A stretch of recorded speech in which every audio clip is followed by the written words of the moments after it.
Hi friends, welcome back to Kavya C S creations. Friends, ಇವತ್ತು ಕುಂಬಳಕಾಯಿ ಸೊಪ್ಪು ಮತ್ತು ಹಸಿ ಅವರೆಕಾಳಿಂದ ಹೇಗೆ ಸಾಂಬಾರು ಮಾಡೋದು, ಹಾಲು ಸಾಂಬಾರು ಅಂತ ನೋಡ್ಕೊಂಬರೋಣ ಬನ್ನಿ. ಬೇಕಾಗಿರುವಂಥ ಇಂಗ್ರೀಡಿಯೆಂಟ್ಸ್ ಇಷ್ಟೇ. ನಾನಿಲ್ಲಿ ಕುಂಬಳಕಾಯಿ ಸೊಪ್ಪು ತೊಗೊಂಡಿದ್ದೀನಿ. ಫಸ್ಟ್ ಆಫ್ ಆಲು ಕುಂಬಳಕಾಯಿ ಸೊಪ್ಪು ಅಂದರೆ ಪಂಪ್ಕಿನ್ ಸೊಪ್ಪು, ಪಂಪ್ಕಿನ್ ಗಿಡ ಇರುತ್ತಲ್ಲ ಅದ್ರದ್ದು. ನೋಡ್ತಾ ಇರ್ಬೋದು ಎಲೆ ಈ ಚಿಗುರು ಥರದ್ದು ಕಿತ್ಕೊಳ್ಬೇಕು. ನೋಡ್ತಾ ಇರ್ಬೋದು ಇಷ್ಟು ಪುಟ್ಟದು, ಇದಕ್ಕಿಂತ ಸ್ವಲ್ಪ ದೊಡ್ಡದಿದ್ರೂ ಪರವಾಗಿಲ್ಲ, ಬಟ್ ಇದು ತುಂಬಾ ಜಾಸ್ತಿ ದೊಡ್ಡದಿರಬಾರ್ದು. ಅದನ್ನು ಒಂದು ಒಂದು ಕಂತೆ ಆಗೋಷ್ಟು ಕಿತ್ಕೊಂಡು ಕಟ್ ಮಾಡಿದ್ದೀನಿ. ಕಾಯಿ, ಅವರೆಕಾಳು ಮತ್ತು 1 ಟೇಬಲ್ ಸ್ಪೂನು ಪುಡಿ ಹಾಲು, ಇದು ಸಾಸಿವೆ, ಈರುಳ್ಳಿ, ಬೆಳ್ಳುಳ್ಳಿ, ಕರಿಬೇವಿನ ಸೊಪ್ಪು, ಇದು ಒಗ್ಗರಣೆಗೇನೆ. ನೋಡಿದ್ರಲ್ಲ ಫ್ರೆಂಡ್ಸ್, ಇಷ್ಟು ಕಡಿಮೆ ಇಂಗ್ರೀಡಿಯೆಂಟ್ಸಲ್ಲಿ ಅದ್ಭುತವಾದ ಸಾಂಬಾರು ಹೇಗೆ ಮಾಡೋದು ಅಂತ ನೋಡ್ಕೊಂಬರೋಣ ಬನ್ನಿ. ಒಂದು ಕುಕ್ಕರ್ನ ಬಿಸಿಗೆ ಇಟ್ಕೊಂಡು 2 ಟೇಬಲ್ ಸ್ಪೂನ್ ಎಣ್ಣೆ ಹಾಕ್ಕೊಳ್ಳೋಣ. ಅದು ಸ್ವಲ್ಪ ಬಿಸಿ ಆದ ನಂತರ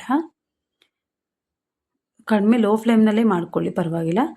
ಸ್ವಲ್ಪ ಬಿಸಿ ಆದ ನಂತರ ಅರ್ಧ ಟೇಬಲ್ ಸ್ಪೂನು ಸಾಸಿವೆ ಹಾಕ್ಕೊಂಡು ಚಿಟಪಟ ಅಂತ ಸಿಡಿಸ್ಕೊಳ್ಬೇಕು. ಫಸ್ಟು ನೋಡ್ತಾ ಇರ್ಬೋದಲ್ಲ ಎಷ್ಟು ಚೆನ್ನಾಗಿ ಚಿಟಪಟ ಅಂತ ಸಿಡಿತಾ ಇದೆ ಅಂತ. ನಂತರ ಕರಿಬೇವು ಹಾಕ್ಕೊಳ್ಳಿ. ಸ್ವಲ್ಪ ನಿಧಾನ ಲೋ ಫ್ಲೇಮ್ನಲ್ಲೇ ಮಾಡ್ಕೊಳ್ಳಿ, ಪರವಾಗಿಲ್ಲ. ಒಗ್ಗರಣೆನ ಸೀದೋಗ್ಬಿಡುತ್ತೆ, ಅದಕ್ಕೋಸ್ಕರನೇ ನೀಟಾಗಿ ಮಿಕ್ಸ್ ಕೊಡಿ ಅದನ್ನು. ನಂತರ ಜಜ್ಜಿಟ್ಕೊಂಡಿರೋಂಥ 2 ಬೆಳ್ಳುಳ್ಳಿ ಸೇರಿಸ್ಕೊಳ್ಳೋಣ. ಇಲ್ಲಿ ನಾನು ನಾಟಿ ಬೆಳ್ಳುಳ್ಳಿ ತೊಗೊಂಡಿದ್ದೀನಿ, ಅದಕ್ಕೆ ಸಿಪ್ಪೆ ತೆಗ್ದಿಲ್ಲ. ಅದರಲ್ಲೇನು ತುಂಬ ಇರೋದಿಲ್ಲ. ಒಗ್ಗರಣೆಗೆ ಏನು ತೊಗೊಂಡಿದ್ವಲ್ಲ ಈರುಳ್ಳಿ, 1 ಈರುಳ್ಳಿ, ಅದನ್ನು ಸೇರಿಸ್ಕೊಳ್ಬೇಕು. ನೀಟಾಗಿ ಅದನ್ನು ಮಿಕ್ಸ್ ಕೊಡಿ. ಇವಾಗ ಉಪ್ಪು ಹಾಕೋ ಅವಶ್ಯಕತೆ ಇಲ್ಲ, ಯಾಕಂದರೆ ಹಾಲು ಹಾಕೋದ್ರಿಂದ ಏನಾದರೂ ಈರುಳ್ಳಿ ಸಾಫ್ಟ್ ಆಗಲಿ ಅಂತ ಏನಾದರೂ ಉಪ್ಪು ಹಾಕ್ಬಿಟ್ರೆ ಹಾಲು ಒಡೆದೋಗ್ಬಿಡುತ್ತೆ. ಅದಕ್ಕೋಸ್ಕರನೇ ಇವಾಗಲೇ ಉಪ್ಪು ಹಾಕ್ಕೊಳ್ಬೇಡಿ. ಅದನ್ನು ಈರುಳ್ಳಿ, ಬೆಳ್ಳುಳ್ಳಿ ಹಸಿ ವಾಸನೆ ಹೋಗೋ ತನಕ ಸ್ವಲ್ಪ ನಿಧಾನಕ್ಕೇ ಫ್ರೈ ಮಾಡ್ಕೊಳ್ಳಿ.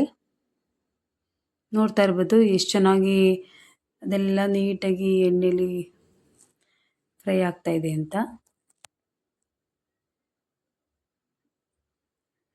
ನಂತರ ಅವರೆಕಾಳು ತೊಗೊಂಡಿದ್ವಲ್ಲ, ಒಣ ಅವರೆಕಾಳನ್ನು ತೊಗೊಳ್ಬೋದು. ಒಣ ಅವರೆಕಾಳನ್ನ ಯಾವ ಥರ ತೊಗೊಳ್ಳೋದಂತಂದರೆ, ಸ್ವಲ್ಪ ಅದನ್ನು ನೀಟಾಗಿ ಕೆಂಪಗೆ ಹುರಿದ್ಬಿಟ್ಟು ಅವರೆಕಾಳನ್ನ ನೀರಲ್ಲಿ ನೀಟಾಗಿ 1 2ರಿಂದ 3 ಸಲ ತೊಳೆದ್ಬಿಟ್ಟು ಸೇಮ್ ಇದೇ ಥರ ಪ್ರೊಸೀಜರಲ್ಲಿ ಹಾಕ್ಕೊಳ್ಬೇಕು. ಇಲ್ಲಿ ಹಸಿ ಅವರೆಕಾಳು ಇರೋದ್ರಿಂದ ಹಸಿ ಅವರೆಕಾಳನ್ನೇ ಹಾಕ್ಕೊಳ್ತಾ ಇದ್ದೀನಿ. ಬಟ್ ಒಣ ಅವರೆಕಾಳಿಗಿನ್ನ ಹಸಿ ಅವರೆಕಾಳು ತುಂಬ ಟೇಸ್ಟ್ ಬರುತ್ತೆ ಫ್ರೆಂಡ್ಸ್. ಸೇಮ್ ಮಟನ್ ಸಾರು ಟೇಸ್ಟ್ ಬರುತ್ತೆ. ನೀವೊಂದ್ಸಲ ಟ್ರೈ ಮಾಡಿ ನೋಡಿ, ನೀವೇ ಹೇಳ್ತೀರಾ ನನಗೆ. ಅದು ಏನು ಅವರೆಕಾಳಿನಲ್ಲಿ ಹಸಿ ವಾಸನೆ ಏನಿದೆ ಅದೆಲ್ಲ ಹೋಗಬೇಕು. ಮತ್ತು ಪುಟ್ಟದಾಗಿ ಕಾಣಿಸುತ್ತೆ. ಅದು ನೀಟಾಗಿ ಫ್ರೈ ಆಗಿದೆ ಅಂತ ಅದು ಯಾವ ಥರ ತಿಳ್ಕೊಬೇಕಂದ್ರೆ, ಒಂಥರ ಪುಟ್ಟಗೆ ಬಂದಿರುತ್ತೆ. ನೋಡೋಕ್ಕೆ ಒಂಥರ ಶೈನಿ ಥರ ಅನಿಸ್ತಾ ಇರುತ್ತೆ. ನೋಡ್ತಾ ಇರ್ಬೋದು. ನೀಟಾಗಿ ಆದಷ್ಟು ಚೆನ್ನಾಗಿ ಫ್ರೈ ಮಾಡ್ಕೊಳ್ಳಿ, ಸಾಂಬಾರು ಚೆನ್ನಾಗಿ ಬರುತ್ತೆ ನೀಟಾಗಿ ಫ್ರೈ ಮಾಡಿದಷ್ಟು.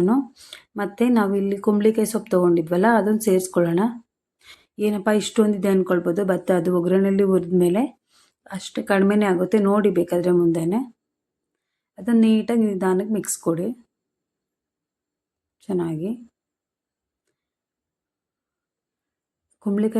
ಕುಂಬಳಕಾಯಿ ಎಲೆನಲ್ಲೂ ಸ್ವಲ್ಪ ನೀರಿನಂಶನೇ ಇರುತ್ತೆ. ಅದನ್ನು ನೀಟಾಗಿ ಚೆನ್ನಾಗಿ ಫ್ರೈ ಮಾಡ್ಕೊಳ್ಬೇಕು, ಇಲ್ಲಾಂದರೆ ಅದು ಒಂಥರ ಹಸಿ ವಾಸನೆ ಆ ಥರ ಎಲ್ಲ ಅನಿಸುತ್ತೆ. ಬಟ್ ಇದು ಯಾವುದೇ ಥರ ಕಹಿ ಆಗಲಿ ಏನೂ ಇರೋದಿಲ್ಲ. ನಾರ್ಮಲ್ ಸೊಪ್ಪುಗಳು ಯಾವ ಥರ ಇರುತ್ತೆ ಅದೇ ಥರ ತೊಗೊಳ್ಬೇಕು. ಏನಂತ ಬೇರೆ ಥರ ಏನೂ ಅನಿಸೋದಿಲ್ಲ. ಮಾತ್ರ ಸೂಪರ್ ಮಟನ್ ಸಾರು ಟೇಸ್ಟ್ ಥರನೇ ಬರುತ್ತೆ ಫ್ರೆಂಡ್ಸ್. ನಿಜವಾಗ್ಲೂ ಇಷ್ಟು ಸಲ ಹೇಳ್ತಾ ಇದ್ದೀನಿ ಅಂದರೆ ನೀವು ಪಕ್ಕ ಒಂದ್ಸಲ ಟ್ರೈ ಮಾಡಲೇಬೇಕು. ಅದು ಸ್ಟೀಮ್ನಲ್ಲಿ ಕುಕ್ಕರ್ ಕ್ಯಾಪ್ ಏನು ಮುಚ್ಚಬೇಡಿ, ಜಸ್ಟ್ ಒಂದು ಚಿಕ್ಕ ಪ್ಲೇಟ್ ಹಾಕ್ಕೊಳ್ಳಿ. ಅದು ಸ್ವಲ್ಪ ಚೆನ್ನಾಗಿ ಹುರಿಯೋದಕ್ಕೆ.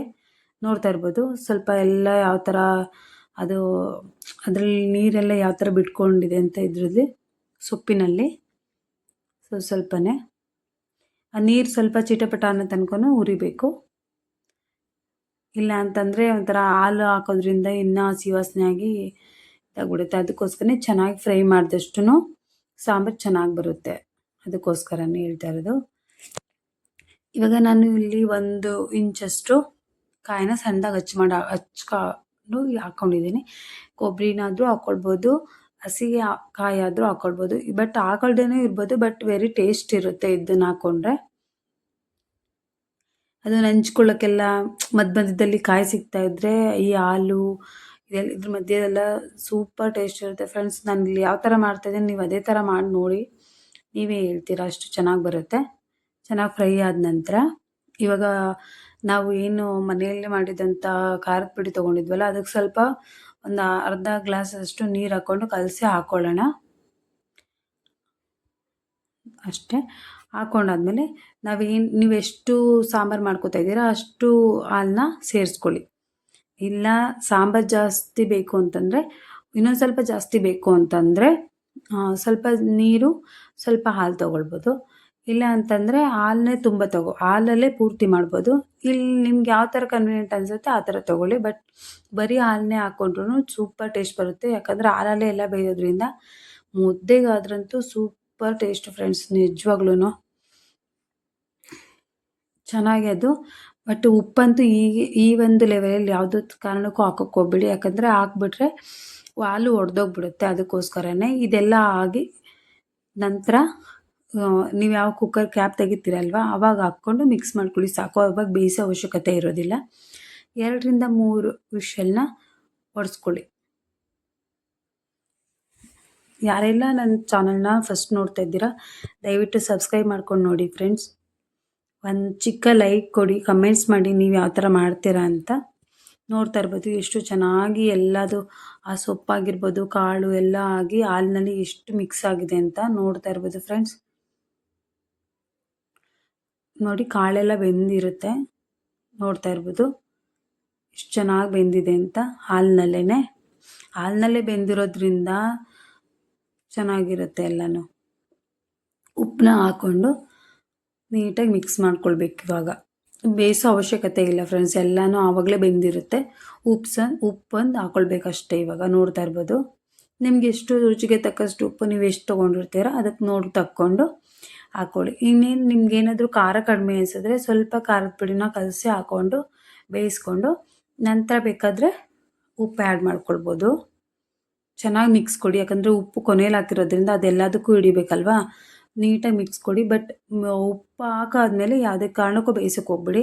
ಆಮೇಲೆ ಈ ಸಾಂಬಾರನ್ನ ಇಟ್ಕೊಂಡು ತಿನ್ನೋಕೆ ಹೋಗ್ಬೇಡಿ. ಒನ್ ಟೈಮ್ಗೆ ಎಷ್ಟು ಬೇಕೋ ಅಷ್ಟು ಮಾಡ್ಕೊಳ್ಳಿ. ಯಾಕಂದರೆ ಹಾಲು ಉಪ್ಪು ಎರಡು ಒಟ್ಟಿಗೆ ಹಾಕಿರೋದ್ರಿಂದ ಹಾಲು ಒಡೆದೋಗ್ಬಿಡುತ್ತೆ, ಸಾಂಬಾರು ಕೆಟ್ಟೋಗ್ಬಿಡುತ್ತೆ. ನೋಡ್ತಾ ಇದ್ರಲ್ಲ ಫ್ರೆಂಡ್ಸ್ ಎಷ್ಟು ಚೆನ್ನಾಗಿ ಎಷ್ಟು ಕ್ವಿಕ್ಕಾಗಿ ಕಡಿಮೆ ಇಂಗ್ರೀಡಿಯೆಂಟ್ಸಲ್ಲಿ ಇಷ್ಟು ಅದ್ಭುತವಾದ ಸಾಂಬಾರು. Thank you. ಒಂದ್ಸಲ ಟ್ರೈ ಮಾಡಿ.